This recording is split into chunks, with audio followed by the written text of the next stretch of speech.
Sveiki. Čia Kauno centro Žaliakalnio vienmandatės rinkimų apygardos kandidatų į Seimo narius debatai. Ši speciali agitacijos laida yra apmokėta ir organizuojama Vyriausiosios rinkimų komisijos.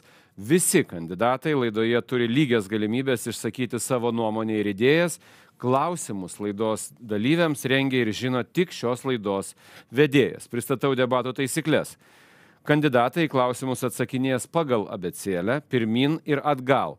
Atsakymui skirta 1 minutė. Kandidatams paminėjus vienas kitą ar jų atstovaujamas partijas, paminėtiems kandidatams suteikiama pusės minutės replikos teisė. Taigi, šioje laidoje dalyvauja Rokas Garliauskas, Laisvės partija. Sveiki. Donatas Latkauskas, Lietuvos socialdemokratų partija. Kazimieras Rimeikis, Lietuvos valstiečių ir žaliųjų sąjunga.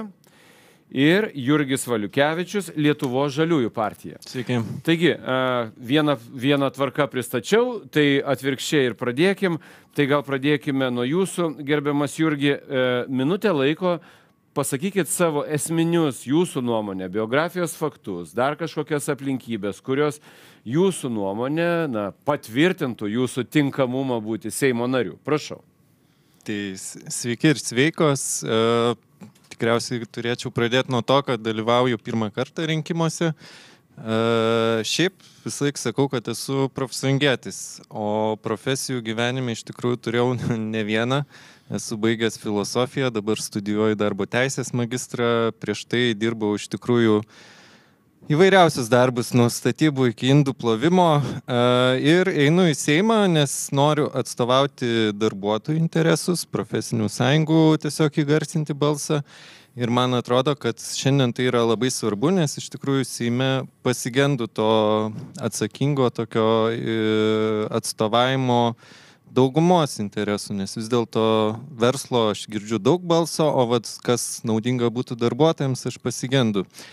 Tai mano tokie pagrindiniai galbūt klausimai būtų streikų reglamentavimas, įgalinimas socialinio dialogo, o taip pat šiandien atėjau su Palestinos užsisegęs vėliava, nes manau, kad Lietuva užsienio politikoje turėtų irgi principingai ginti žmogaus teisės ir pasisakyti už visų valstybių teisę egzistuoti. Tai galbūt vėliau apie tai galėsim pašnekėti. Taip, dėkoju, prašau, galite prisistatyti jūs, tik tai primenu, kad pasisakymui 1 minutė, jeigu truputėlį viršysit laiką, baikit mintį, čia elektrošoko nėra, viskas humaniškai ir demokratiškai. Prašau. Sveiki, esu Kauno miesto tarybos narys, dirbu kontrolės miesto ūkio ir paslaugų komitetuose. Taip pat esu Lietuvos savivaldybių asociacijos kolegijos narys ir Kauno regiono plėtros kolegijos narys. Mano išsilavinimas aukštasis, baigęs mechanikos fakultetą, turiu taip pat Kauno technologijos universiteto verslo magistro laipsnį. Taip, galit pratęsti, dar turit laiko, kur jūsų patirtis būtų naudinga, esant Seime. Taip pat esu ilgametis Lions klubo narys, buvau 2 kartus šios asociacijos gubernatorium ir manau, kad mano darbinė patirtis ir išsilavinimas leis tinkamai atstovauti rinkėjų interesus Seime. Dėkoju, gerbiamas Donatai. Sveiki visi.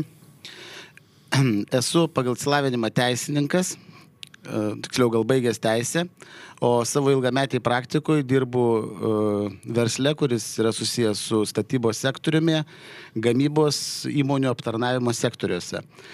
Su politika iš tikrųjų esu susijęs tik tai keletą metų, nuo tada, kada esu Lietuvos socialdemokratų partijos narys. Šiuo metu esu Kauno miesto skyriaus pirmininko pavaduotojas. Ir taip pat Kauno miesto skyriaus tarybos nario Roberto Kauno visuomeninis padėjėjas. Į pačią politiką noras patraukė sudalyvauti tuo, kad ne tik, kaip sako, nuo sofos ar nuo fotelio pakomentuoti, žiūrint kaip krepšinį laidas. Į Seimą arba, kaip sakyt, į politiką plačią norėtųsi papulti tik dėl to, kad šiek tiek atstovauti ir pasakyti žmonių, kuriuos pastovi išgirsti, kurie nėra politikoje. Todėl, kad aš tokių girdžiu labai daug. Dėkoju, gerbiamas Rokai, prašau. Sveiki, aš esu Rokas Garliauskas. Pradėjau savo politinę galbūt karjerą kaip aktyvistas, kaip žmogaus teisų aktyvistas dar Anglijoje, kai ten gyvenau. Tai natūraliai perėjau į politiką čia Lietuvoje, nes emigravau iš savo ilgametės emigracijos. Esu su Laisvės partija, nes tiesiog noriu kurti tokią progresyvę Lietuvą, kuri vis tiek išsaugo tą savo unikalumą ir ne tik, kaip galbūt kiti pasakytų, kad saugo tik verslo interesus ir tas žmogaus teisų klausimas yra antraeilės. Aš manau, kad mūsų partija tai yra svarbiausias dalykas ir tą aš siekiu atstovauti. Taip pat aš formuoju naktinę politiką, dalyvauju ją, esu naktinis verslininkas, galbūt ir naktinį klubą ir aš manau, kad šitas dalykas yra labai žiūrimas pežoratyviai, būtent mūsų visuomeniai. Ir aš norėčiau pabrėžti šitus faktus, kad, prasme, kultūra yra labai svarbi mums visiems ir neturėtų būti kažkaip persiekima ar engiama. Turiu magistro laipsnį, jį baigiau VDU tarptautiniuose santykiuose. Užsiminėjau vėlgi įvairiausia veikla, nuo renginių organizavimo, politikos, aktyviausios ir neaktyviausios. Dėkoju. Dabar nuo jūsų, gerbiamas Rokai, tada pradėkim kitą ratą.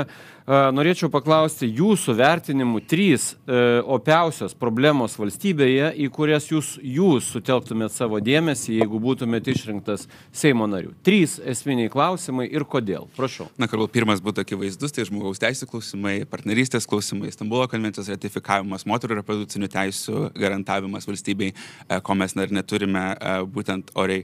Tada aš norėčiau, kad visi lietuviai galėtų gyventi oriai ir kad visi piliečiai ir jauni piliečiai ir vyresni piliečiai turėtų lygias teisės ir lygias galimybės. Šiuo metu taip nėra. Partijos kaip ir regionų partija siekia skaldyti mus visus, skirtingą galią turinčius vaikus nori išvyti iš klasių. Regionų partija, atsiprašau, ne regionų partija, nacionalinis susivienimas kabina fašistams lenteles Gedimino prospekte, o tuo metu mes kaip Laisvės partija siekime Lietuvos augimo. Tai ir norėčiau irgi kaip antrą dalyką paminėti, kad Lietuvos augimas ekonominis yra vienas svarbiausių dalykų, tiesiog tęsti toliau tą politiką, kuri, manau, sėkmingai šitoj valdančioje koalicijoje vyksta. Ir taip pat gynybos klausimai. Mums svarbu apsiginti, kad galėtume šitas diskusijas turėti viduj savo šalies, o neturėti kažkokios svetimšalio vėliavos virš mūsų pastatų. Dėkoju. Prašau. Tai 3 opiausios problemos, mano supratimu, tai yra švietimas, sveikata ir socialinis sluoksnis. Švietimas turbūt pirmiausia reiktų nuo to pradėti, kad nuo to visa kita ir pasirodo. Nėra švietimo, neturime normalaus socialinio sluoksnio, neturime ir sveikatos.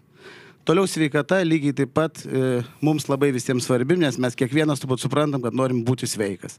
Šiuo metu sveikatos pas mūsų sistema Lietuvoje yra itin opi ir sunki. Socialinį sluoksnį mes turbūt suprantame apie žmonės, kurie tikrai turi nemažą nepriteklių arba neįgalų žmonės, į daug kur negali patekti. Tai turbūt aš išvelčiau šitas tokias 3 opiausias problemas, kurios būtų pagrindinės, o jų, žinoma, yra daugiau. Gerai, prašau, Valstiečių žaliųjų kandidatas. Aš norėčiau paantrinti kolegai, tai švietimas. Iš tikrųjų, pas mus padėtis yra sudėtinga ir tos reformos, kurios buvo galbūt dėl vadybinių bėdų, nes kontrolės komitetas pasakė, kad daro reformą, bet nenumato tam resursų, lėšų ir panašiai. Bėda, kad neturim vadovėlių iki šiol mokykloje. Tai, nesuvokiama net yra. Toliau žemės ūkis. Sakykime, mūsų pienininkai, jeigu žiūrėti rugpjūčio mėnesio Eurostato duomenis, yra lyderiai. Nuo galo gauna mažiausias išmokas. Nyksta iš eilės pieno ūkiai, jų nebėra, jie priversti užsidaryti. Toliau, aišku, sveikatos apsauga. Tai irgi aktualu, tampa neprieinama, ypač regionuose. Žmonėms tampa regionai nepatrauklus gyventi. Tokios 3 pagrindinės problemas. Ačiū. Ir žaliųjų partijos atstovas. Tai aš galbūt irgi tada 3 problemas pasakyčiau. Tai manau bendrai, kad tai yra socialinio teisingumo jausmas, netgi sakyčiau. Ekologinės problemos ir tuo pačiu principingumas užsienio politikoje. Tai kalbant apie socialinį teisingumą, tiesą pasakant, aš kiekvieną dieną, mano tiesioginės pareigos, važiuoju profesinės sąjungos kaip darbuotojas, padėti žmonėm tiesiog dalyvauti ginčiuose ar spręsti jų problemas. Ir aš jaučiu, kad Lietuvoje didžiulė problema yra apskritai mūsų pasitikėjime vienas su kitu ir visuomeninėme aktyvume. Mane iš tikrųjų pykdo, kai politikai sako, ateis ir prižada, kad va čia duosim, išspręsim viską. Ne, aš manau, kad reikia sukurti tokią valstybę, kurioje žmogus galėtų aktyviai įsitraukti savo rajone, bendruomeniai, o taip pat ir darbo vietoje. Ir būtent aš matyčiau va tokius įstatyminius pokyčius, kalbant apie, va, sakykime, bendravimą įmonės lygmenių, tiesiog skatinti žmonės aktyviau dalyvauti, įsitraukti. Ir manau, kad per tai mes galėtume sukurti žymiai saugesnę ir tampresnę visuomenę. Tai apie kitus pakalbėsiu. Dėkoju, gal norėtų kas dar papildyti iš to, ką pasakėte. Ne, keliaukim toliau.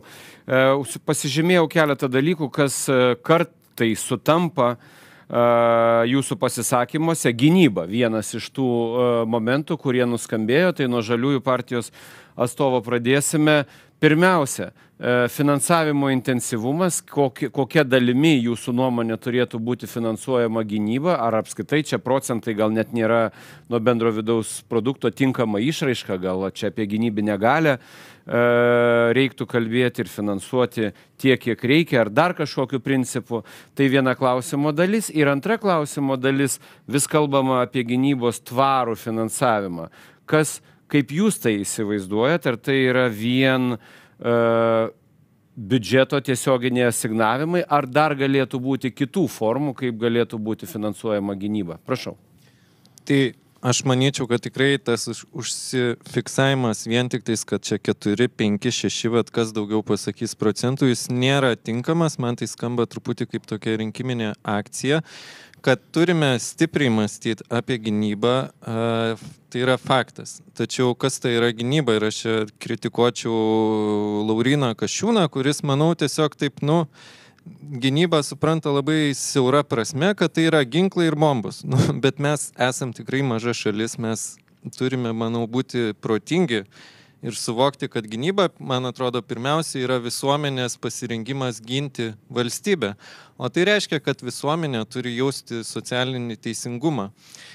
Bet ir turi turėti įrankius, bulvėmis nemėtėsi į rusų karius. Tai be abejonės, kad nemėtėsi tas faktas. Bet manau, pasiryžimas yra labai svarbus, dėl to aš, ką akcentuočiau, tai kad mes turim suprasti, kad žmogus, baigęs mokyklą, neturėtų būti verčiamas vien eiti į kariuomenę. Turėtume kurti alternatyves sistemas, kaip, pavyzdžiui, galbūt galėtų vesti kokią nors socialinę apsaugą, prižiūrėti seniorų, tiesiog atlikti tam tikrą tarnybą valstybei, bendruomenį ir, manau, per tai kurti tokį solidaresnį visuomenės audinį ir sukurti tiesiog įvairias galimybės. Tie, kas nori iš tikrųjų išmokti, kaip naudotis ginklų, gerai, tegul eina, tikrai jų reikia. Bet šiuo momentu aš matau didelį trūkumą tiesiog alternatyvių galimybių ir tai kelia didelį susipriešinimą, manau. Gerai, dėkoju. Ponas Rimeikis.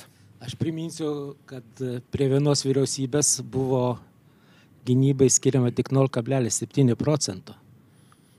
Iš šito. Čia procentai, jeigu reikia, jeigu bus bėda, tai galima ir 30 skirti, nes tada jau yra būtina.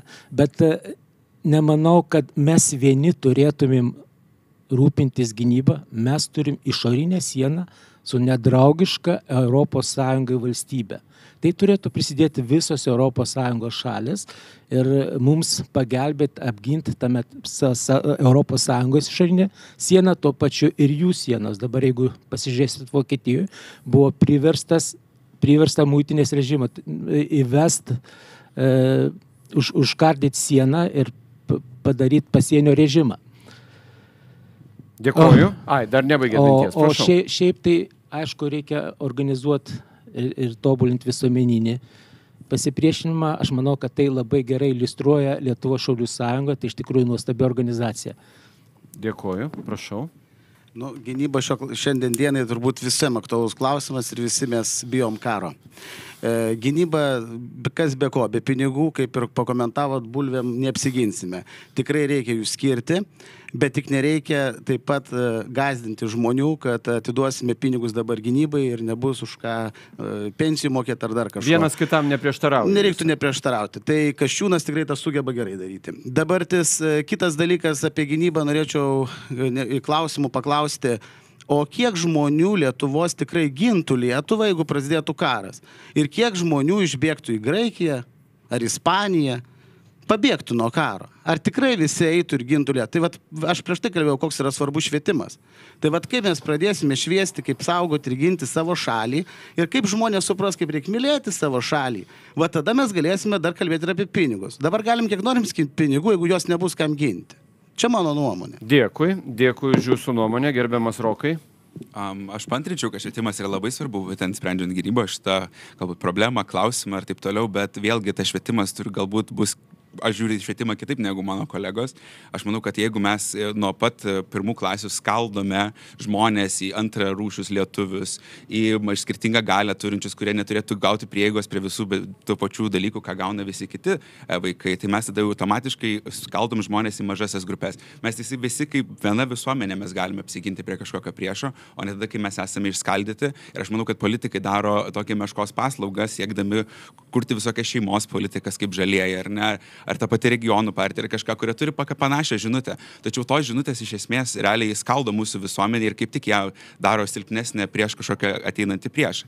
Laisvės partija yra nusimatus 4% BVP gynybai, bet taip pat yra įvardinus ir stiprinimą Šaulių sąjungos ir visų kitų organizacijų, kurios yra labai svarbios mūsų bendram apsigynimui. Čia irgi turbūt vienas kitam niekaip neprieštarauja. Ir kariuomenės stiprinimas, ir Šaulių sąjungos ir taip toliau.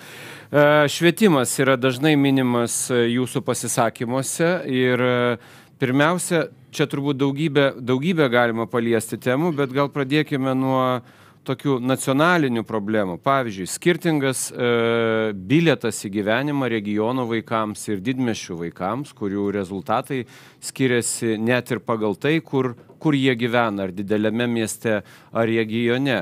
Kaip spręsti tą klausimą, kokios būtų jūsų įžvalgos, kad, tarkim, regiono vaikai neturėtų tiek prastesnio bilieto į gyvenimą, kiek didmiesčių vaikai? Prašau. Aš bent jau autoriavau būtent kultūros skilti mūsų partijos programoje ir aš ten buvau numatęs kelis dalykus. Vienas iš jų yra, ta prasme, kultūrinis įgalinimas regionų. Jeigu regionai gautų daugiau finansavimo kultūros sektorių, galėtų įgalinti pastatus ir įvairios institucijas, būtent kultūriniai veiklai, tiek jaunimui, tiek vyresniems, visiems sidabrinės disko ir visokie tokie dalykai, žmonės tada turėtų didesnis iniciatyvos nebėgti miestus, ieškoti kažkokių pramogų, jie turėtų jas vietoje.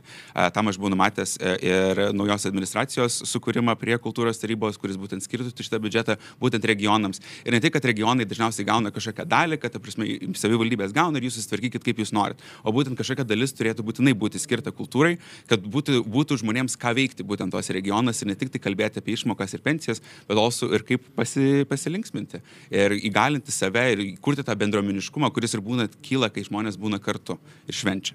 Puiku, prašau. Regionuose didelė problema su švietimo įstaigom, kurios dar šiuo metu yra aplamai uždarinėjamos. Tai tiesiog dėl ko? Dėl vaikų mažo kiekio nepakanka, reiškia, pedagogų. Pedagogų tiek neturim ir todėl, aišku, rajonuose atsiranda problema, kad turim šitą vaikų gal moksleivių atskirti nuo miesto. Tai šitą problemą sprendžiant yra bet kokiu atveju sudėtinga, dėl to, kad mes atsižvelgsime į pinigus. Vadinasi, norim turėti gerą pedagogą, kuris užsimtų, todėl turėtumėm pagalvoti apie tokį dalyką, kad nereikėtų gal, kad tas pedagogas turėtų užsimti platesnė veikla regionuose, jeigu trumpai pasakius. Reiškia, jeigu yra lietuvių kalbos mokytas, tai turėtumėm galvoti, kaip jisai ar kažkokią kultūrinę programą, ar ką apimtų plačiau, kad žmonės liktų regione ir taip galima būtų praplėsti tų regionų vaikų visuomenę plačiau ir kad jie gautų tą bilietą geresnį, tolimesnį savo gyvenimą. Džiugiuosi, kad paminėjot kultūrą. Taip, prašau, valstiečiai žalieji. Man atrodo, kad labai blogas yra nutarimas naikinti klasės, kurios nesurinka 21 vaiką. Nežinau, kodėl tas skaičius 21 yra, gal kad žmonės kortom mėgsta lošti, bet tai yra nesąmonė. Bet jau dabar, žinot, kad yra išlygos regionų kai kurioms mokykloms, tas skaičius yra pamažintas ir taip toliau. Ačiū Dievui, kad tas įvyko. Aš nelabai norėčiau su teiginiu, kad regionuose vaikai prastesni ar ten prastesnį išsilavinimą gauna. Dabar yra priemonių daug ir nuotolinis mokymas ir taip toliau. Aš galiu savo dukros pavyzdžių pasakyti. Jis įstojo į Harvardą, baigė Harvardą su pagirimu, apsigynė daktarinę Kornelio universitetą. Abu universitetai yra pasaulio geriausių 10. Ir jokių problemų nėra, kad jį iš Lietuvos, kad ten galbūt kitoks mokslas, dar netgi Lietuvoje geriau paruošė negu kur nors Jungtinėse Amerikos. Kur jį baigė mokyklą? Jį baigė Norvegijoje į bakalauriatą. bet šiaip kitų. Kaip tai susiję su prastesniu vaikų iš provincijos bilietų į gyvenimą? Ne, ten tai iš viso provincija buvo. Ten pasitikit Lietuvos švietimo sistemą, kad tavo vaikus išsiuntėt į Norvegiją? Ne, tai ten reikėjo laimėti konkursą. Ten į vietą maždaug 300 vaikų tai dalyvauti. Džiaugiamės jūsų dukra, matau, kad didžiuojatės, viskas gerai, bet tema apie šiek tiek ką kitą. Ir su dukra aš pamačiau skirtingą švietimo sistemas, kaip ruošia, sakykime, Norvegijoje, Amerikoje ir taip toliau. Mano laikas baigėsi. Dėkui, prašau, ačiū, kad žiūrit savo laiką, stebite dėmiai, prašau, žaliųjų atstovas. Čia prie manęs iš tikrųjų sėdi 3 partijų atstovai ir prie kiekvienos iš šitų partijų valdymo buvo mokytojų streikai. Tiek prie socdemų, tiek prie žaliųjų valstiečių, tiek prie konservatorių Laisvės partijos. Tai jeigu jūs būsit valdžioje, yra didelė tikimybė, kad ir prie jūsų aš nebejoju, nes streikai yra demokratijos išraiška. Tai būtent, aš irgi taip manau ir tai yra labai gerai, bet streikai kyla iš nesusikalbėjimo. Ir man atrodo problema, kad ateina kiekviena valdžia ir galvoja, mes tai žinom atsakymą ir taip ir darysim. Tai ką pirmiausia reiktų daryti, reiktų sėsti su mokytojais ir klausti. Kokios yra jūsų problemos, kodėl, pavyzdžiui, ateina jaunimas dirbti mokytis ir jie pabėga. Aš žinau, mano tarpe tiek daug yra jaunų žmonių, kurie vedami gerų idėjų, noro auginti naują kartą, nueina į mokyklą ir susiduria su visa biurokratija, susiduria su stresu, su tuo atlyginimu, kuris netenkina ir jie sako, ačiū, bet aš neturiu tiek daug, taip sakant, idėjinių jėgų, kad čia dėl to aukotis. Tai, manau, pirmiausia, mes turim užtikrinti tikrai geras sąlygas mokytojams. Ir aišku, kad turime kreipti didžiulį dėmesį tai, kas darosi regionuose, bet tai yra platus klausimas. Ta prasme, negimsta vaikų, nėra darbų. Tai aišku, kad tų vaikų mažėja ir mes turime tada labai rimtai galvoti, nekalkuliuoti paprastai ekonomiškai nėra vaiko uždaro mokyklą, bet klausyti, kokia yra mūsų strateginė valstybės kryptis, kuo mums svarbus regionai ir jeigu sakom, kad tai yra svarbus, reiškia, turim investuoti daugiau pinigų, kad jie išliktų svarbus. Gerai, ir dar kas nori papildyti? Prašau, socialdemokratai. Aš norėčiau paminėti, kad socialdemokratai niekada kultūros nepalieka paskutinėje vietoje, nes kolega vis kelis kartus pabrėžia apie kultūrą ir girdžiu, kad paminė, kad ir padėkoja man, kad mes svarbu, neužmirštam kultūros. Tai tikrai kultūra nėra palikta paskutinėje vietoje, bet kuo visuomenė yra žemesnė arba prastesnė ir kuo švietimas prastesnis, tuo turim didesnių problemų su kultūra. Ir kultūra tikrai apsibrėžia daugybę dalykų, ne tik naktiniais klubais. Tai reiktų tą irgi pastebėti ir nepamiršti. Gerai, ar norit kažką dėl naktinių klubų kultūringumo? Ne? Gerai, buvo daugybė temų, gerą tempą laikom, tikrai, man atrodo, galėsim aptarti daugybę klausimų ir rinkėjai galės susidaryti vaizdinį apie kandidatų skirtumus, kompetencijos gylį ir daugelį kitų dalykų prieš priimdami sprendimą, už ką balsuoti Seimo rinkimuose. Žmogaus teisės buvo gerbiamo Roko iškeltas klausimas, kaip vienas svarbiausių jam, galime apie tai irgi truputėlį padiskutuoti. Ir čia vienas konkretus dalykas. Civilinė sąjunga, partnerystė, kaip tą bevadinsim, tai yra teisės aktai, kurie yra teikiami ilgą laiką parlamente ir niekada nepriimami, kas tai bebūtų, ar civilinio kodekso pataisos, ar kažkokių kitų teisės aktų pakeitimai. Kaip tai turėtų būti reglamentuota, tos pačios lyties asmenų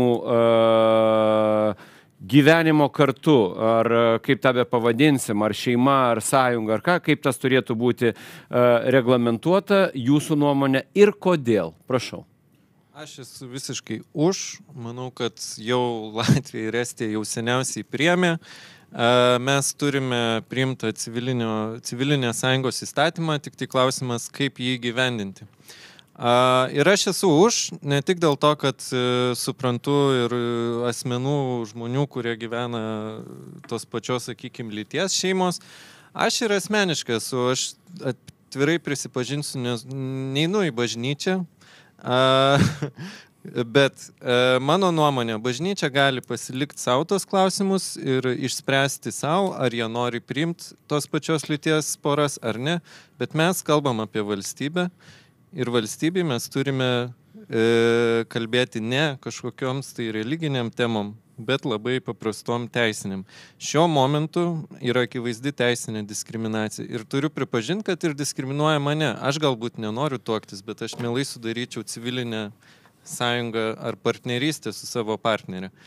Tai tikrai esu už tai, kad ir vaikus būtų galima įsivaikinti, nematau su tuo jokių problemų. Man atrodo, problema, kai žmonės nemoka auginti vaikų, kai yra nesąžiningi, kai jie išnaudoja galbūt tos vaikus, bet jeigu mes turim dorų žmonės, nematau problemos. Šeimos jau dabar realybėje egzistuoja tos poros, jos augina vaikus, egzistuoja įvairiausios šeimos ir tai yra klausimas tik apie tai, ar mes teisę pritraukiam prie realybės, ar mes gyvenam kažkokio iliuzijų pasaulyje. Dėkoju, prašau, Valstiečių žaliųjų sąjunga. Aš norėčiau sutikti daugumą klausimų su kolega. Iš tikrųjų, teisinė reguliacija turi būti. Jie taip pat nesvarbu, kokia ten orientacija yra, bet jie mūsų yra valstybės piliečiai.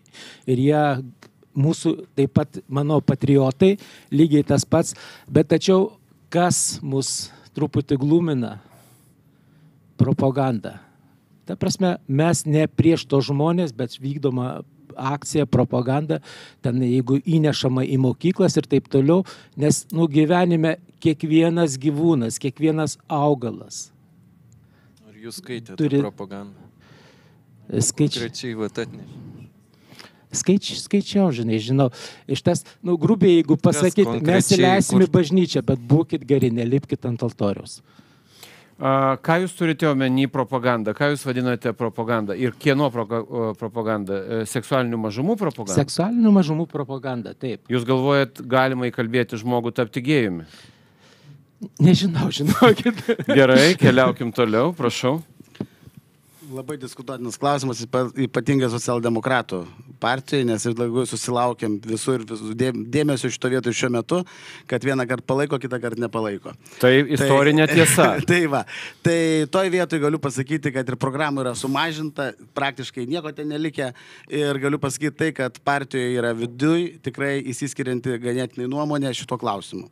Todėl šito klausimu galiu atsakyti tikrai ne kaip už visą socialdemokratų partiją. Už save, žinoma, kaip asmenį kandidatą. Už save aš manau, kad visa partnerystės įstatymas jis galėtų būti įteisintas ir priimtas, tik jeigu už jo nebūtų paslėptų kai kurių tai dalykų, kurie neprieštrautų konstitucijai arba normaliam žmogiškajam faktoriui. Lygiai taip pat, kam aš asmeniškai prieštarauju, ką kolega paminėjo, kad sutinka, tai būtent įvaikinimui vaikų netradicinių šeimų. Tai aš tiesiog pasakyčiau taip, jeigu galima susilaukti vaikų, tai turėkite. O jeigu jūs fiziškai negalite susilaukti vaikų, vadinasi, jūs negalite turėti. Nes jūs nemokate jų, vadinasi, nei švietimiškai auklėti, nei turėti. Čia yra mano asmeninė nuomonė. Gerai, tai baigime ratą, po to galėsite reaguoti, prašau. Gerbiamas šitą klausimą ne tik šiandien iškėliau, bet jau turbūt nuo kokios 16 metų keliu, nes pats esu atvirai homoseksualus, bet ką tik iš tikrųjų prieš važiuojant į studiją, aš buvau vestuvėse savo draugų, heteroseksualių be jų, tai turbūt jūs tai labai džiugina. Pirmiausia, palinkėčiau socialdemokratams iš tikrųjų būti socialdemokratiškais, nes Europoje šitas klausimas yra seniausiai išspręstas. Daugybė valstybių, išskyrus kelių tokių, kurios galbūt nėra mums labai draugiškos, bet socialdemokratija kalba kaip tik apie visų žmonių orumą. Galbūt, nežinau, keista, kad mūsų kolegos, kurio šiandien nėra, Gabrieliaus Landsbergio, jie net konservatoriai, kurie nėra apsibrėžę to programoje, būtent šiame Seime, jie net balsavo tikrai nemažų persvarų už šitą įstatymą. Gal net didžioji frakcijos dalis. Net taip, didžioji frakcijos dalis. Tačiau socialdemokratai visgi kažkaip nesukrapštė tų balsų. Ir mes ateiname tą tokį politinį kortų žaidimą, ar ne? vis tokie įstatymai, kurie iš tikrųjų yra labai kultūriškai svarbus, jie nėra priemami kažkokiais keistais sutarimuose, aprūkusiuose kambariuose, užkulsiuose. Jie priklauso nuo tiek, kiek politikų, kurie sutinka su šitų dalykų buvimo Seime. Tai kuo daugiau Laisvės partijos, tuo daugiau didesnis šansas, kad šitie įstatymai bus priimti ir aš tikrai to pasistengsiu, jeigu būsiu išrinktas, pasirūpinti pats, bet aš manau, kad vėlgi, net mūsų koalicijos partneriai, kurie buvo apsibrėžę tos dalykus savo programuose, kalbant apie Liberalų sąjūdį, ir tai net neišpildė šitų pažadų.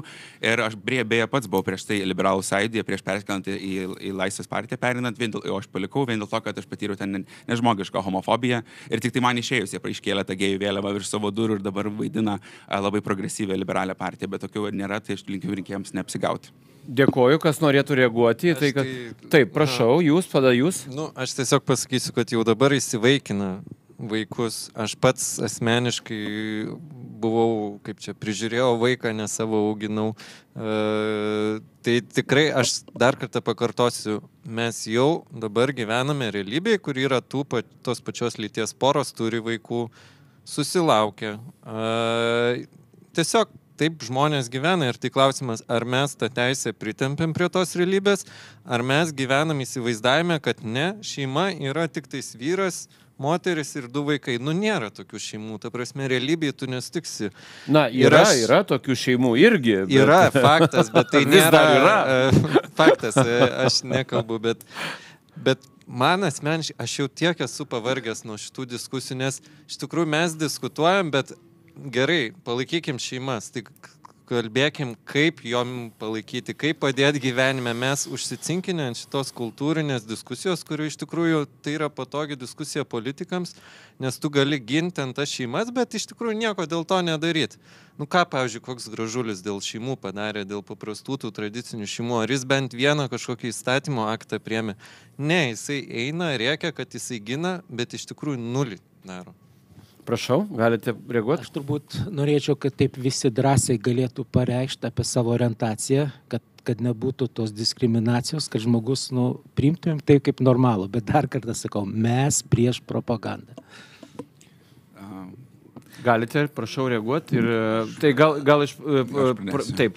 Labai malonu, kad turi tokią nuomonę. Labai linkėčiau ją pasidalinti su savo partiečiais ir būtent pabrėžti šitus faktus, kai viešai diskutuojate būtent šitą temą. Nes man visai yra įdomu, kad Valstiečių partija būtent labai dažnai kalba apie šeimas, kiek mums reikia jų daugiau. Tačiau jos kaip tik stengiasi kuo labiau riboti aplamai tų šeimų skaičių mūsų šalyje. Ir mane dar užkabino labai kolegos pasakymas, kad jeigu negali sulaukti vaikų, tai tau jų ir nereikia. Taip, tarkim, moteris, kuri savaip negali susilaukti vaikų dėl įvairių medicinių priežasčių ir tada irgi negali turėti vaikų ir neįsivaikinti ir nenaudoti mūsų pažangos medicinos, kad padėtų išspręsti šitą klausimą? Jūs einat į kraštutinumą, aš šito klausimu į kraštutinumą tokį visiškai nesileisiu.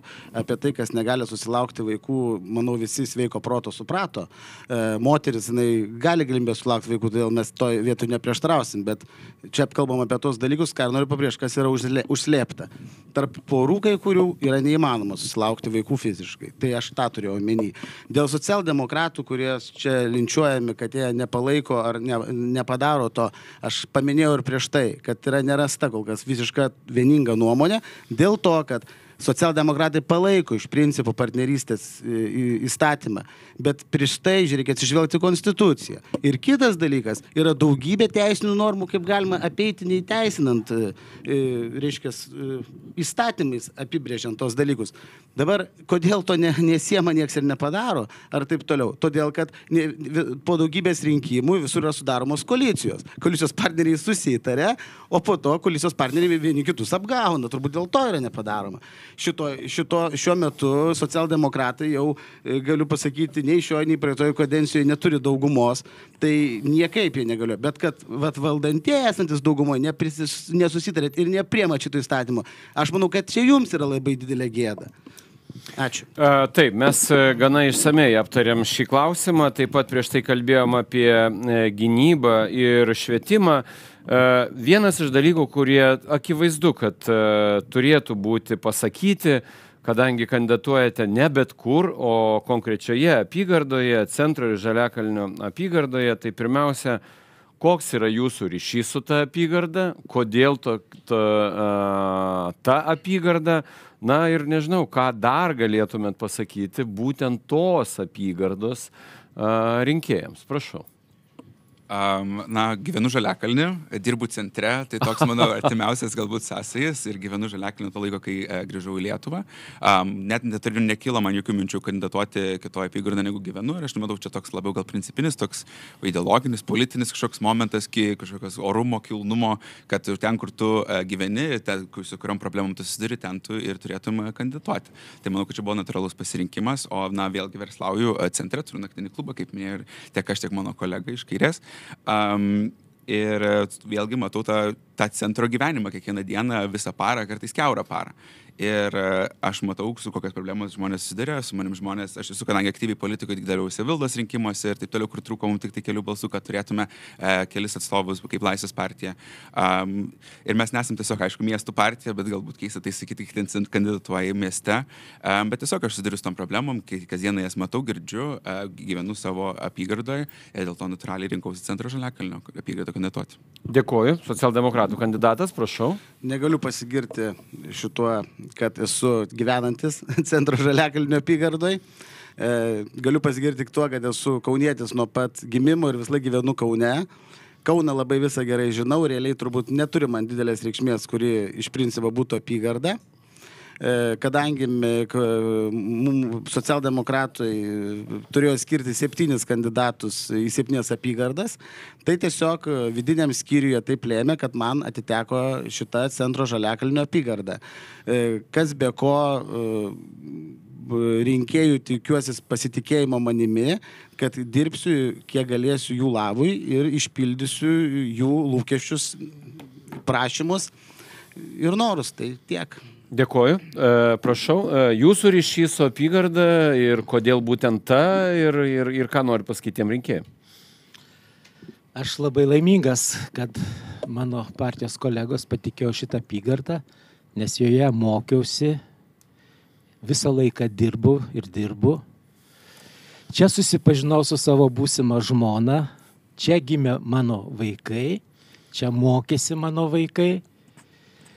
Ta prasme, man ten pažįstama kiekviena plyta šitoje apygardoje o rinkėjams, norėčiau, kad nedarytų tų pačių klaidų, kaip darė praeitais rinkimais. Dėkuoju. Prašau, žalieji. Aš esu iš Šančių, pasistačiau namą neseniai su drauge. Tai manau, kad aš ten ir gyvensiu. Šiaip užaugau Šančiuose, prieš tai Dainavoj augau dar mažesnis. Tai centre Žaliakalny, aukštuosiuose Šančiuose, mūsų apygardoje einu, vaikštau, važiuoju su dviračiu kiekvieną dieną. Tai puikiai žinau, pavyzdžiui, Šančiuose didžiulė problema, kalbėjom apie mokyklas, uždaryta yra Šančių aukštųjų mokykla, tame rajone iš vis nėra nei vienos vietos, kur žmonėms susirinkti. Didžiulė problema, iš tikrųjų, labai skauda dėl to, kiek vaikštau, kalbuos su žmonėm. Tai, bet ką aš įsivaizduočiau, ką aš norėčiau, būdamas Seime padaryti, tai stiprinti miestų prieinamumo visą klausimą. Ką turite omeny? Pabandykit neįgalų žmogų mieste atsisėsti ar pabandyti vežti, suprasit labai greitai. Mažiausi bortukai, visokios duobės, miestai yra antiek nepritaikyti, aš jau nekalbu su dviračiais, po truputį keičias, bet tikrai per lėtai. Ir mes turim rezultatą, kalbant apie jau judumą mieste, kad 52% Lietuvos žmonių kvėpuoja užterštų orų. Tai vėlgi, kokia yra ant mūsų sveikatos sistemos, kokia yra tiesiog spaudimas. Tai mes turim kuo skubiau parengti staigų planą, kaip žmonės galėtų persėsti iš savo automobilių į netaršų transportą. Ir akivaizdu, kad čia su lazda nenuvarysi, čia turi sukurti tokias tiesiog paskatas. Tai aš rūpinčiausi tuo. Gerai, palėtėt keletą temų, gal kas norėtų reaguoti dėl neįgaliųjų, dėl ekologijos dalykų, jeigu norėtumėt, galime pratęsti tą diskusiją, man atrodo visai nebloga, norėtumėt kažką... Jo, tiesiog su, kad apie ką žalieji kalba ir apie ką Jurgis kalba, mes taip pat esame Laisvės partijos programoje nusimatę tiek apie oro užterštumą, tiek apie būtent miestų prieinamumą. Kaip žinot, Monika Ošmenskinė yra Seime ir tikrai aktyviai dirba šitais klausimais ir aš manau, kad kaip frakcija išrinkta ir padidinusi savo skaičių Seime mes irgi dirbsime šitais klausimais. Taip, ar norėtų valstiečiai ar socdemai papildyti? Ne? Prašau. Kolega labai teisingas mintis iškelia neįgaliųjų problemos. Taip pat norėtųs dar pridėti, kad bendruomenės, bent jau Kaune, neturi kur rinktis. Aš kai mokiaus dar magistratūroje, tai skaičiau italų darbą, italų mokslinį darbą mokslininkų, kiek suteikia pridėtinės vertės visuomeninės bendruomeninės organizacijos. Ten išsamus tyrimas, ne tik ten buvo parašyta, kad naudingos tiem žmonėms, bet suteikia visai visuomeniai. Ir mes neleisdami jiems susirinkti kažkur, neleisdami veikti arba apmokestindami jų ten buvimą, sakykime, ten nori paskaityti kas nors paskaitą, nemokamai mokykloje privalo susimokėti nuomos mokestį. Aš nežinau Lietuvoje ar visur taip, bet Kaune taip yra. Taip, prašau. Tai aš galiu pakomentuoti, kad taip, tikrai būtų svarbu galvoti, kaip, pavyzdžiui, yra nenaudojami pastatai priklausantis valstybei. Viena iš galimybių yra atiduoti jaunimui, o gal ir nebūtinai jaunimui, tiesiog vykdyti kultūrinę veiklą, kuri nebūtų komercinė. Tai aš pats esu įsitraukęs Kaune, mes turim jaunimo centrą, tai ten tiesiog, bet visai yra ta baimė, kai tu atidarai tokias vietas, tu turi turėti tam tikrą laiką, kad tu išvystytum, nes tai nėra komercinė veikla.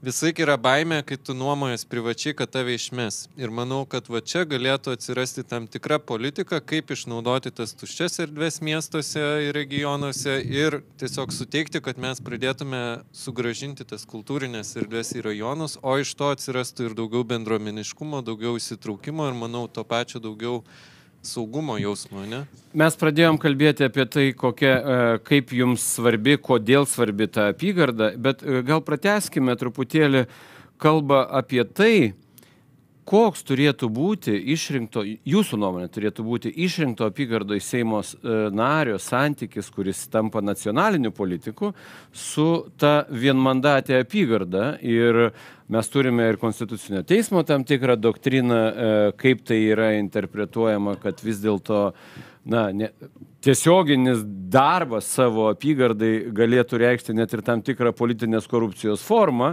bet kažkoks specialus santykis, jisai niekur nedingsta. Tai kaip jūs įsivaizduojat savo santykį? Džiaugiuosi, kad paminėjai šitą klausimą.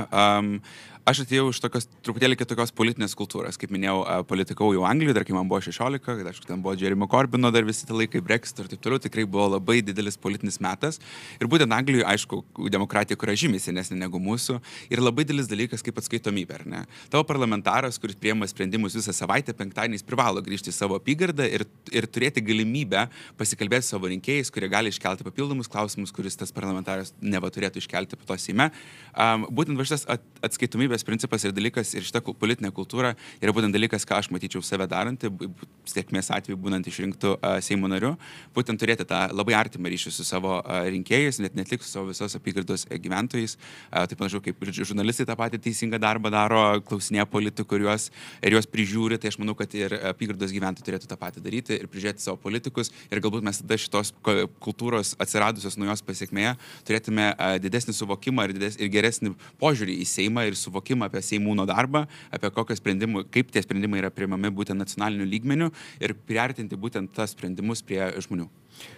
Tarsi taip viskas ir sureguliuota Lietuvoje, tokie ir priimti įstatymai, kad penktadienis apskritai parlamentaro darbotvarkėje net pagal teisės aktus skirtas bendravimui su rinkėjais. Čia jūs, ar nežinau, ar tai vyksta masiškai, bet formaliai žiūrint, jūs tikrai nieko originalaus nepasakėt. Tikrai neoriginalaus, bet aš sakau, kad aš padaryčiau tai iš tikrųjų. Taip reglamentuoja ir teisės aktai. Prašau. Tai reikia taip ir elgtis, kaip reglamentuoja teisės aktai. Dabar čia jūs apie Žaliakalnio centro apygardą konkrečiai klausėte. Žinoma. Bet iš principo paėmus, tai pasakykite plačiuoju mastu pažiūrėjus, kaip iškeliamas kandidatas apygardoj, pavyzdys, kur nors Šilutėj, jis Vilnietis arba kažkas priešingo. Tai vat kaip jis bendrauja tada su rinkėjais. Mes dabar čia tai vat sėdim visi kauniečiai, ne? Ir visi vat galim sakyti, kad mes penktadienį galim grįžti ir susitikti. Net ir vedėjas kaunietis. Ir vedėjas kaunietis. Tai va visi sėdim čia, galim sugrįžti ir susitikti su savo rinkėjais. Tai va, tai čia iš principo pagrindinis dalykas vienmandatininko išrinkto ir būtų bendrauti su bendruomenės, tos vienmandatės rinkėjais. Ir čia nesvarbu, čia Žaliakalnio centro, ar čia Vilijampolės, ar čia kita. Čia neturi reikšmės, čia visi privalo daryti tą patį. Tai va, įdomu būtų paklausti dabartinio išrinkto vienmandatininko, dabar centro Žaliakalnio, bet labai gaila, jis mato, čia netvyko. Taip, prašau. Paklausti negalim, nebent rašyti laišką į Užsienio reikalų ministeriją. Taip. Labai gaila, kad nekurie vienmandatininkai pamiršta savo apygardas. Tai yra pirmiausiai galimybė žinot problemas, kas vystosi, nematyti tolo šešėlio tik tai, bet matyti tiesiai, kas vyksta tavo apygardoje, kas vyksta visoje Lietuvoje, galbūt ir geriau tada atlikti statymų priėmimo veiksmą. Ir būtina su bendruomenėm tartis, kad ir švietimo klausimais, ir visais kitais klausimais. Pirmiausiai, prieš priimant kažkokį statymą, būtina pasitart su tais žmonėms, kuriems teks vykdyti tą įstatymą. Ačiū. Dėkui, prašau. Man atrodo, taip, opus klausimas pas mus ten irgi buvo vienas kandidatas, kuris net kelio duobės lopė prieš rinkimus ir kelio video, o paskui... Pats asmeniškai lopė. Tai maišė asfaltą, pylė, lygino. Taip, viską, žodžiu, hands-on, kaip sakoma. O paskui nebuvo pamatytas nei karto tam rajone. Tų duobių vis dar yra, tai Tadui Langaičiui kviečiu apsilankyti. Mano suolo draugas. O, prašau. Maža šalis. Aš irgi esu jaunas kandidatas ir pasigendu tikrai to tiesioginio bendravimo išrinktų žmonių. Ir aš iš tikrųjų einu į Seimą su idėja, kad man politikas neturi būti žmogus, kuris viską žino. Ir aš tikrai nepasitikiu tais politikais, kurie sako, kad jie viską žino. Aš esu už tai, kad politikai žinotų, pas ką kreiptis ir žinotų, kad jie privalo kreiptis. Man atrodo, politikas yra toks tarpinis žaidėjas ir jis turėtų įgarsinti, kokie yra žmonių problemos, kokie turėtų būti pokyčiai, tai ir žinoma, įkvėpti tam pokyčiui. Man atrodo, politikas neturėtų būti tas, kuris tiesiog sėdi ir taikstosi. Turėtų būti tam tikras vizionierius. Gerai, nuo duobių pereikime į kažkokį didesnį lygį, nes kalbam apie nacionalinę politiką ir norėčiau paklausti apie tarptautinius santykius. Draugus, priešus ir keletas, turbūt nekalbėsim čia nei apie Rusiją, nei apie Baltarusiją, visi viską aiškiai supranta ir čia būtų laiko gaišimas, kalbant apie galimas grėsmės. Bet, tarkime, santykiai su Kinija visada yra diskusijų objektas ir partijos čia gali turėti skirtingus požiūrius. Kaip jūs manot, kaip turėtų būti konstruojami santykiai su šita viena didžiųjų pasaulio galybių? Prašau. Tai aš manyčiau, kad Lietuva pirmiausia turi išlipti iš tam tikro provincialumo, kai visus užsienio politikos klausimus vertinam pagal savo kurpalių. Ir aš kalbu galbūt konkrečiai apie Palestinos klausimą. Pavyzdžiui, vakar vyko balsavimas, ar Izraelis turėtų pasitraukti iš okupuotų Palestinos žemių jungtinėse tautose. Lietuva susilaikė. Latvija, Estija prabalsavo už, Lietuva susilaikė. Galim sakyti, kad tai yra nesvarbus klausimas, kad čia mūsų parama nieko nekeis, bet man atrodo, sutiksim, kad, pavyzdžiui, Islandijos parama Lietuvai tuo 90-aisiais buvo, itin svarbi, net ir simboliškai. Tai grįžtant prie jūsų klausimo, su Kinija, aišku, kad su jie reikia atsargiai, manau, bendrauti, bet aš ieškočiau tiesiog daugiau partnerių tose pačiose Afrikos valstybėse. Bandyčiau suprasti, kas jiem yra aktualūs klausimai ir galbūt kartais neapsimest šlangą ir suprast, kad ne visada Amerikos priimami veiksmai yra patys teisingiausi. Ir kartais nebijot pasakyti, žiūrėkit, mes turim gerbti tarptautinės taisyklės, nes mes bandom patys priversti Rusiją ar Kiniją ar kitas šalis jų laikytis. Tai mes turim taikyti tuos pačius standartus. Ir man atrodo, būtent tai yra mūsų šalies saugumo garantas. Ne vien bombos, ten ginklai, bet mes turim bandyti visom priemonėm išsaugoti tą tarptautinę tvarką ir ją toliau stiprinti. Dėkoju, prašau. Aš manau, mums reikia prisiminti, kad mes esame ES šalis, narė ir vykdyti ES politiką. Labai taip įdomiai atrodo, kai mūsų kaimynai Lenkai aukščiausių lygių važiuoja į Kiniją daro vizitą, o mes liktai prieštaraujam Kinijai. Aš neįsivaizduoju, kiek Lietuvai kainavo, nes buvo ir kai kurios tarptautinės įmonės priverstos pasitraukti, nes Kinai blokavo kažkiek tai. Pirmiausiai, bet kuri diplomatija turbūt turi tarnauti šaliai ir žiūrėti jos visų žmonių gerovę, o ne, bandyti, aš pirmas, aš padariau, o pasaulyje tai niekas to nedarė. Tai jūs sakot, kad politika turėtų būti derinama su ES ir laikytis vieningos politikos, taip, ar ne? Taip, vieningos Gerai, politikos. Dėkoju. Socialdemokratai, prašau. Manyčiau, kad pirmiausia reiktų diplomatiškų santykių. Taip kaip elgėsi užsienio reikalų ministerija su ministru prieš akis, kad nusprendėme su Kinija nutrauksim santykius, tai pirmiausia, tai yra visiškai nepateisinama. Na, pirmiausia, aš turiu pataisyti. Ideologiškai nediskutuosiu, ne mano darbas, bet faktus patikslinsiu. Tai Lietuva atidarė atstovybę, po ko Kinija iš esmės nutraukė. Jūs viską teisingai paėjote, aš tik tai tiesmukiškiau pasakiau. Taip. Bet tai buvo ta paseka, į ką buvo paeita. Ir tikrai tas buvo žinoma, kad tai bus. Tai aš tik norėjau pasakyti, kad mūsų viena, sakykime, ministerija, kuri dirba nesilaikydama tikrų diplomatinių santykių ir diplomatiškai nebalansuodama, padarė, sakykime, kitom ministerijom meškos paslaugą, kai reikėjo verslams, kaip mini kolega, ar bankrutuoti, arba ieškoti kitų išteklių, arba perorientuoti savo verslą. Tai tiesiog atsakymo tokio pateikti, kad nutraukim su Kinija santykius, tai čia yra nediskutuotinas dalykas. Tai lygiai taip pat turim didžiąsias šalis, arba visą bendrą visumą Europos Sąjungą, kaip arba Jungtinės Amerikos valstijas. Ar Jungtinės Amerikos valstijos nutraukia santykius su Kinija, ar Kinija su jais ir viens kitiem nieko neparduoda. Ar mažytė lietuvėlė gali tokį sprendimą paimti vieną, nuspręsti ir padaryti. Aš manau, kad diplomatiškai reikėtų pasverti ir ekonomiką, ir padarinius, ir tada daryti tai. Čia taip manyčiau, kad taip turėtų. Dėkoju, prašau. Aš galbūt apjungsiu kelias nuomonės. Ties to bendradarbiavimu su Kinija, kuris tai irgi vienu momentu labai sukėlė, bet galbūt tik tai porai dienų šitą didelį klausimą, kad kiek mums svarbi iš tikrųjų ta Kinija. Ir faktas yra, kad mes importuodavom daugiau iš Kinijos, negu ją iš tikrųjų eksportuodavom. Tai kiek tai bus mūsų verslai naudingai prarado, yra debatuotinas klausimas. Nepaisant to, Lietuvos ekonomika auga greičiausiai regione. Ačiū, kad papildai, būtent teisingai, tai būtent taip ir yra. Ir tikrai mes kažkokio labai svarbaus giminaičio nepraradom. Aš manau, kad Kinija yra tikrai ideologiškai priešinga mums valstybė, mes esame labai laisvę mylinti šalis ir užtat mes renkamės laisvę mylinčius partnerius. Taip, ar mūsų partneriai kartais padaro klaidų, faktas, ar mes visą laiką turėtume sekti partnerių kažkokio paskui savo partnerius, nebūtinai, bet tačiau mes turėtume išlaikyti tas principinės užsienio politikos pozicijas, kurios tikrai mūsų šalį būtent iškėlė į labai svarbią poziciją geopolitiškai, manau, nes Lietuvos vardas tikrai yra dažniau minimas, Lietuvos nuomonė tikrai yra dažniau eskaluojama per įvairiausias tarptautinę žiniasklaidą. Tai aš manau, kad rodo, kad teisingai mes elgiamės, būtent visais šitais atžvilgiais.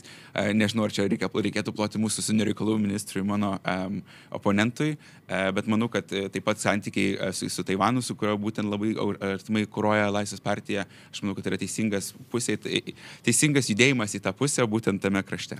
Dėkoju, kažkas dar nori replikų, prašau žalieji, tada valstiečiai, replikom dar minutę pusantros ir po to apibendrinsim savo pasisakymus. Paskutiniai pirmą žalieji, prašau. Aš manau, kokia buvo klaida konservatorių tame žingsnėje, tai kad ir čia labai akivaizdžiai matosi, kad jie nesugebėjo su opozicija iš anksto sutarti dėl šito plano. Gabrielius visą šitą istoriją su Taivanu priskiria kaip savo nuopelną, bet kiek tai yra tvaru ilgainiui?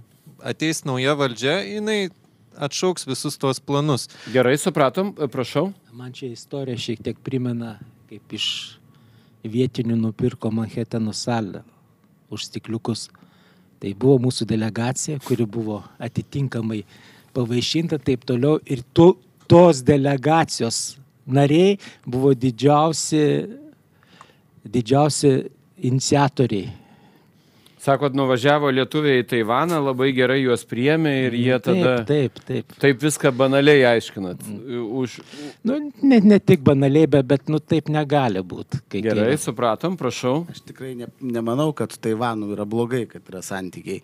Tik tais aš manyčiau, kad, kaip ir paminėjau, diplomatijos reikia. Sukuriant santykius su Taivanu, atsižvelgti ir į kitas šalis ir kas aktualiams. O kad dabar dalinasi nuopelnus konservatoriai arba Laisvės partija, kurie daugiau padarė, kad naudos ir kad pasiekimas yra su Taivanu, tai čia dabar tik yra reklama, o dar pasiekmės kokios bus vėliau ir kaip kolega minė, ar tai dar nebus atšaukta, tai didelis klausimas.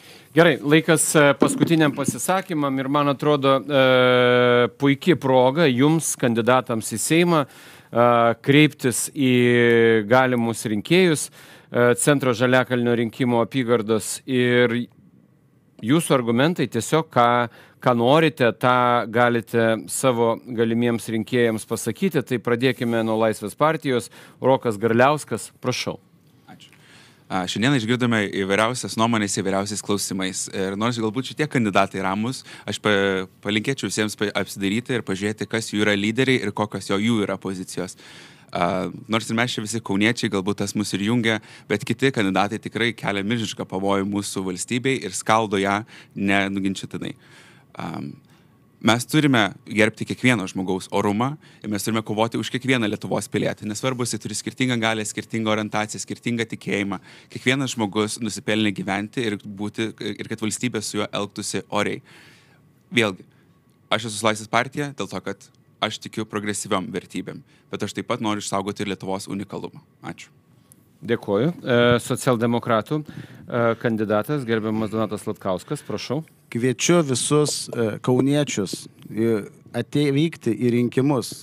Pirmiausiai labai kviečiu visus kauniečius atvykti į rinkimus. Kuo daugiau atvyksime, tada galėsime pasirinkti, už ką balsuojame. Šiandien dienai didžiausia turim problemą neatvykstančių žmonių. Tai mano didžiausias pakvietimas - atvykite į rinkimus.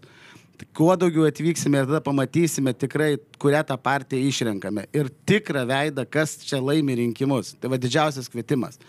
Centro Žaliakalnio rinkėjus kviečiu taip pat visus atvykti, palaikyti mane, atiduoti savo balsus.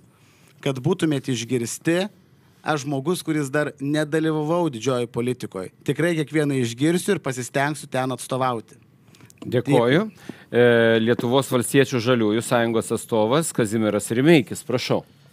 Mes turbūt vieninteliai turim paminklą centre mūsų partijos nariui, tai burmistrui Vileišiui, Laisvės alėjos. Tai jis buvo Lietuvos žaliųjų partijos narys.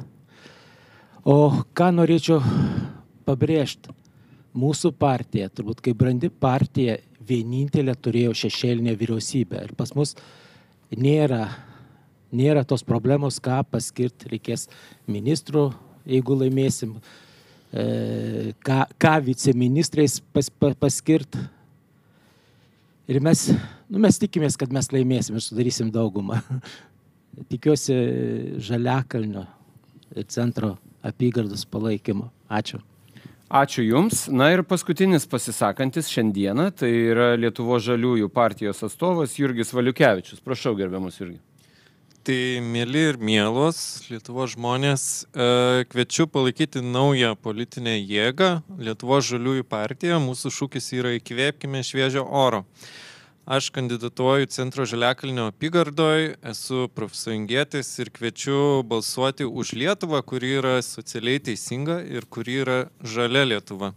Šiai dienai vykstančiam filmavimui vyksta potviniai, Slovakijoje, Austrijoje drebia sniego, pas mus yra neįprasti karščiai.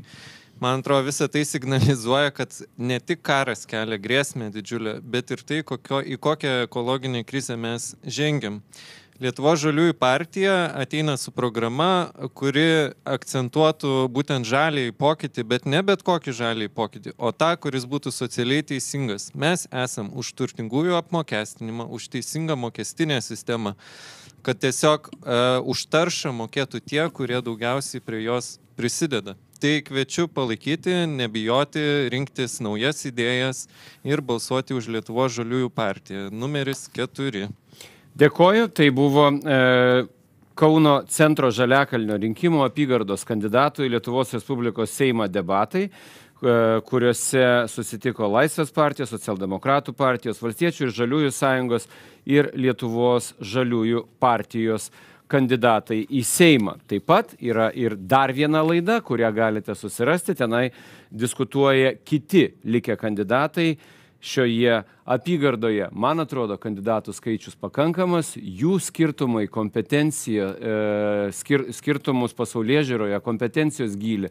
Taip pat galėjote pamatyti, tikrai yra iš ko pasirinkti, tai linkiu visiems išmintingų sprendimų ir ateikite į rinkimus spalio 13 dieną. Iki malonaus.